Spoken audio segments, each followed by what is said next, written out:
Hola, el día de hoy les vamos a hablar acerca de las teorías de aprendizaje, para lo cual es importante iniciar reconociendo el aprendizaje como un proceso que se da durante toda la vida del ser humano. Puede ser en su cotidianidad o en procesos educativos que permiten el desarrollo y la evolución del mismo.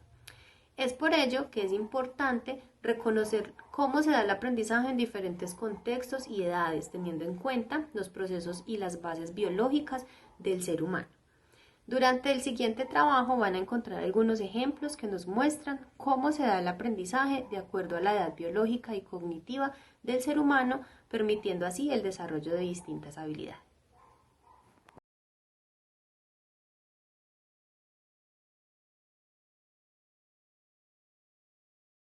De esta manera, vamos a iniciar diciendo que el aprendizaje es un proceso que se da durante toda la vida del ser humano. Implica construir y modificar nuestros conocimientos, así como las habilidades, estrategias, creencias, actitudes y conductas, desarrollando nuevas habilidades cognitivas, lingüísticas, motoras y sociales. Por lo tanto, el aprendizaje es un proceso que implica la integralidad del ser humano, que le permite además contrastar sus saberes previos con los aprendizajes que obtiene de su entorno y así poder adquirir aprendizajes significativos.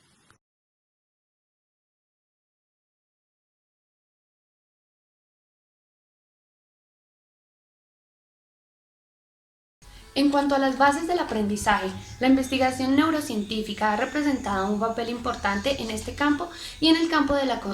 la conducta humana, ya que el sistema nervioso es donde se ejecuta en primera medida el cambio y el desarrollo del individuo. La investigación neurocientífica es aquella encaminada al estudio del sistema nervioso central, el cual es el que controla la conducta voluntaria y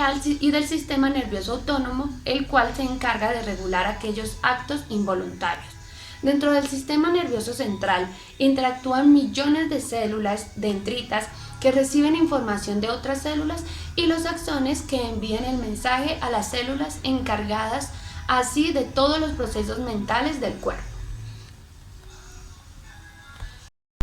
En este modo, el hemisferio izquierdo del cerebro es el que se encarga del pensamiento analítico, mientras que el hemisferio derecho es el responsable del procesamiento espacial del individuo, emocional y artístico. En este sentido, la información recibida y procesada por el individuo trabaja a lo largo de la memoria de corto plazo, la memoria de trabajo y la memoria de largo plazo, donde la primera se encarga de recibir la información de distintos registros sensoriales y de mantenerla por una fracción de tiempo, descartándola o enviándola a la memoria del trabajo. Como afirma Wolf 2001, filtrando la información para eliminar la que sea trivial y enfocándose en el material importante. En este orden de ideas, el cerebro recibe información constantemente de diferentes estímulos del medio, generando así conocimientos y aprendizajes en su desarrollo integral.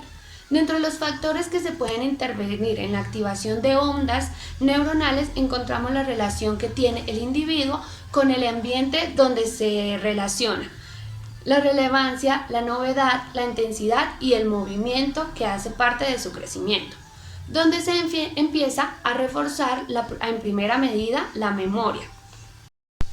De igual manera, la neurociencia cognitiva apoya la idea de que se pueda aprender mucho mejor por medio de la observación, ya que es más fácil para el ser humano realizar acciones que se observan y repetirlas. A partir de la observación, el individuo obtiene esta imagen visual en primera medida, se centra en la memoria de corto plazo y si es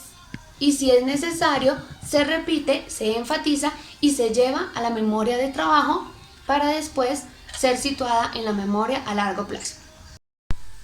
Algunos factores que influyen en el desarrollo del cerebro son la genética, la estimulación, el medio ambiente, la nutrición, los esteroides y los teratógenos, siendo conscientes que el desarrollo neuronal se empieza a presentar desde el momento de la gestación y se va estimulando a medida que el ser humano va creciendo y va interactuando con su medio. Como afirma Brunton,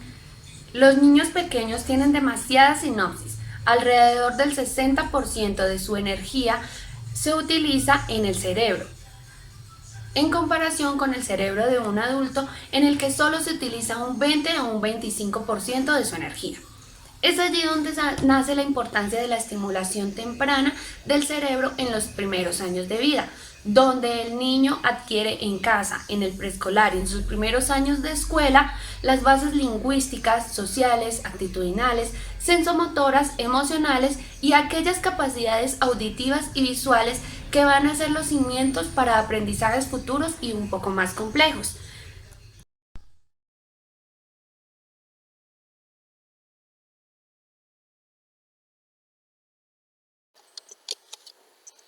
Reciban un cordial saludo, mi nombre es Arbey Chávez. Para hablar de la relación existente entre el aprendizaje y sus bases biológicas, nos parece pertinente empezar por mencionar a Rodolfo Ginás, quien es quizá el neurofisiólogo más reconocido colombiano, quien en una entrevista para la televisión colombiana menciona que la palabra más importante dentro del aprendizaje es contexto, que para él es la capacidad de entender y no de memorizar. Entonces, al hablar de la relación que existe entre el aprendizaje y sus bases biológicas, quizás se podría decir que el aprendizaje es el resultado de la interacción de esas bases con el contexto como respuesta adaptativa a las necesidades de cada sujeto, en el que juegan un papel muy importante tanto factores genéticos, ambientales, socioculturales, como las emociones y la motivación.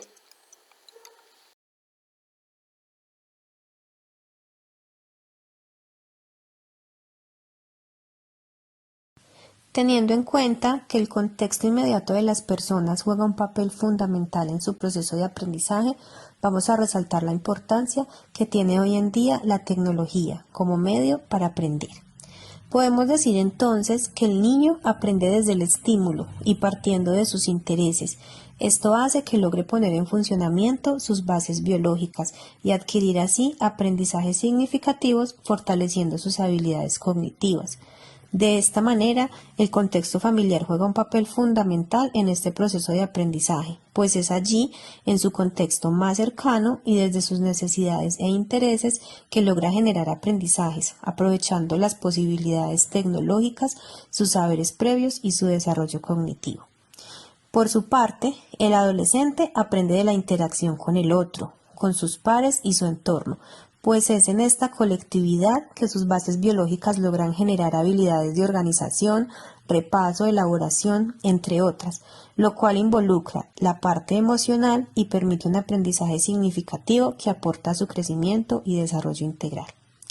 Finalmente, dentro de este ejemplo, podemos resaltar que el adulto, al encontrarse en una etapa más avanzada de su desarrollo, logra generar aprendizajes a partir de la práctica,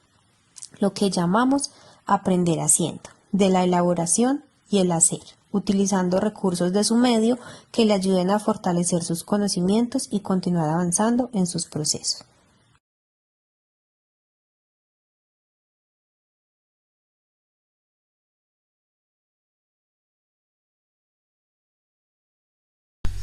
El aprendizaje y los comportamientos del ser humano están definidos gracias a diferentes estímulos y situaciones que vive en su entorno en el cual se desarrolla. Cabe destacar que existe relación directa entre su proceso de aprendizaje y las dos clases de conocimiento. El conocimiento explícito, que es aquel que puede ser codificado y almacenado en algún medio, ya sea escrito o virtual, como por ejemplo el que el niño adquiere necesariamente a través de la educación como tal. Mientras que el conocimiento tácito es aquel que solo se obtiene con la experiencia. O allí donde baso mi ejemplo, es aquel que se comunica de manera indirecta, solo basado con experiencias propias y ejemplos de formación temprana. Para el caso referente de cómo se da el aprendizaje en contextos sociales y tomando mi experiencia laboral en el campo educativo, se puede realizar una comparación entre el impacto de diferencias de las diversidades sociales, culturales y costumbres según la familia del infante, la comunidad y el entorno educativo en el cual se desarrolla su proceso de crecimiento. Es evidente si analizamos las actuaciones y emociones, comportamientos y hábitos de los niños en su entorno como comunidad. Un niño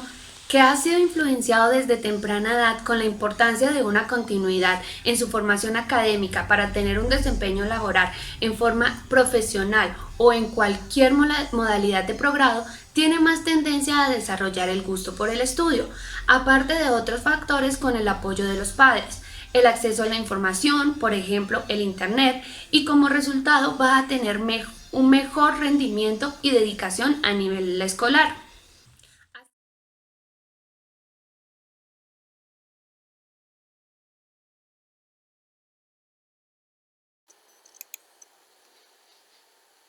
Para dar un ejemplo de cómo se da el aprendizaje en un contexto educativo, señalando las bases biológicas, ventajas y desventajas, hemos decidido utilizar la implementación de las TIC en la generación de aprendizaje. Entonces, una ventaja es que a nivel de la corteza cerebral la información llega a través de la estimulación de varios sentidos, como mínimo dos, por lo que puede asociarse más fácilmente con estructuras previas que pueden favorecer la consolidación de aprendizaje. Una desventaja en este sentido es para los más pequeños la bidimensionalidad de algunos recursos audiovisuales, pues como Chung lo refiere, el cerebro en desarrollo necesita percibir la profundidad. En cuanto a la formación reticular también encontramos una desventaja. Si pensamos en la educación desde la modalidad virtual, pues la falta de un ambiente estructurado específicamente para el aprendizaje en ocasiones, también de unos tiempos rigurosos, pueden afectar procesos como el de sueño y vigilia que se reflejan en la atención a los estímulos o elementos apropiados. En cuanto al cerebelo, una ventaja es la posibilidad de recrear elementos audiovisuales como canciones o bailes, en el caso de los más pequeños, que puede facilitar la estimulación de elementos motrices. Pero también por ese lado hay una desventaja, pues si no se regula el uso de las TICs, la falta de un ambiente que posibilite el interactuar con pares y realizar actividades lúdicas o recreativas puede afectar ese mismo desarrollo motriz y las estructuras cognitivas que éste despliega. En cuanto al tálamo, la ventaja sería que la información puede llegar al estudiante por más de un sentido, lo que hace fácil su reconocimiento y asociación con estructuras previas. Para la amígdala encontramos que puede haber una desventaja, pues en ausencia de tutores, pares debidamente preparados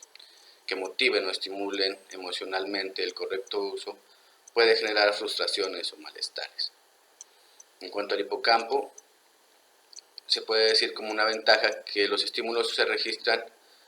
de una forma muy similar, ¿no? Muy repetitiva, entonces eso hace que se reconozcan mejor en la memoria de trabajo, lo que puede facilitar su establecimiento en la memoria a largo plazo. En el cuerpo calloso, la ventaja sería que la diversidad de estímulos hace que las interconexiones entre los hemisferios cerebrales sea mayor a la que hay en una clase magistral o una clase tradicional. Y al hablar de los lóbulos, los 4 lóbulos, occipital, parietal, temporal y frontal, se puede decir, por ejemplo, que al realizar en una clase un ejercicio de realidad aumentada en el que los estudiantes interactúen, se tendrían al mismo tiempo estímulos visuales, auditivos, táctiles que pueden requerir respuestas creativas y trabajo colaborativo, entrando así en asociación diferentes lóbulos en diferentes momentos. Pues como nos deja ver también Chung reiteradamente, el aprendizaje no se da en una zona específica del cerebro, sino en la interacción de muchas de ellas.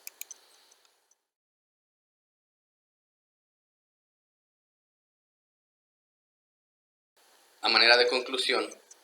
podríamos decir que el procurar entender el aprendizaje en su relación con las bases biológicas que le subyacen cobra cada vez más relevancia en los ámbitos educativos para, a partir de ellas, empezar a generar nuevas prácticas en el aula, nuevos planes de estudio institucionales y, por qué no, incluso para pensar en modelos educativos sustentados en las neurociencias que tengan unas bases más sólidas y contextualizadas. Pensando en la población estudiantil en general, pues lo típico es asociar lo neurológico a las personas con dificultades en aprendizaje o con alguna discapacidad. Esto podría darse no necesariamente haciendo uso de elementos muy complejos. Quizá baste con adaptar a esta forma de entender la educación lo que ya existe, como lo menciona Chung, las actividades que atraen a los aprendices como las discusiones y los juegos de roles y que captan y mantienen su atención, por ejemplo, los exhibidores gráficos, pueden producir un mejor aprendizaje y, en cualquier institución, se puede realizar un juego de roles y se puede montar un exhibidor gráfico con un videobit o con unas cartulinas.